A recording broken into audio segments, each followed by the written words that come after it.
nibingelele babukele emakhaya izindaba ze-News 28 ezidlala 28 hours a day every day nizifundelwa yimina ezihamba phambili kuleli hora. Othile uqulekile emshadweni wakhe ngezizathu ezithile.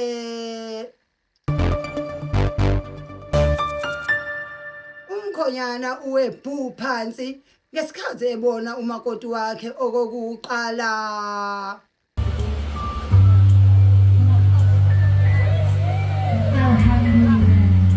Inilah momen pertama mereka sebagai suami dan istri. Boleh maju ke depan sedikit lagi.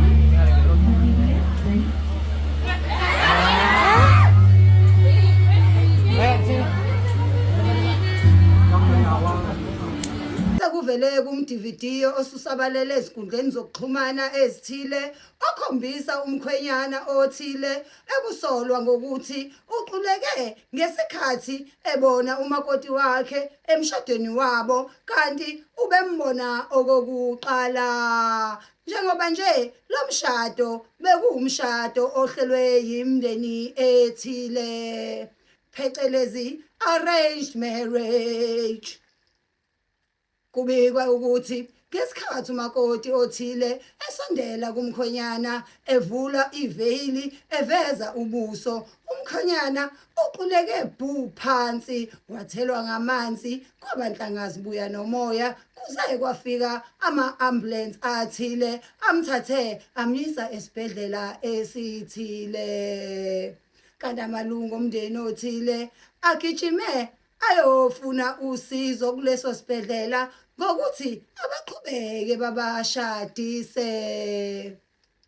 Kuthe ngemva kwesikhashana kubikwa ukuthi ubese phaphama umkhwenyana othile kwathiwa umcimbi mawuqhubeke njengokujwayelekile. Kanti bahlukene phakathi ababukele einkundleni zokuxhumana ngalolu daba. Abanye bathi i-arranged marriage kumele ivalwe ngokusemthethweni. Kanti abanye bathi bangajabula kakhulu uma imindeni yabo engabatholela abantu abazoshada nabo njengoba nje kunzima kangaka ukuthola umuntu sebekhathele ukushima. Mlaleli, kungabe kuthini okwakho ukuphawula ngalolu daba? Mbukeli, sizibeka lapha ezaleli hora kanti sizophinde sihlangane futhi uma kugamanxa ihora noma yiliphi.